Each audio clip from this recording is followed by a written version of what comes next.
Hi, this is Karen with WTI. How I went from this to this with this little mighty powerful tool from Black& Decker. There were some really hard stains that I had under the washer, and this little guy helped me throughout all the cleaning process. It's so powerful that I was able to take out those stains in a matter of minutes. I hardly had to put any pressure in order to get this result. Look at that. It's just amazing just to get rid of those really bad stains. It's super easy to charge. You just take out the battery. It has this charger, very convenient because it's really small. And it takes around 2 to 3 hours to charge.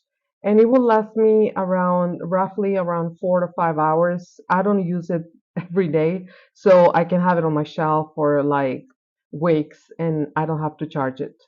And that's my point of view.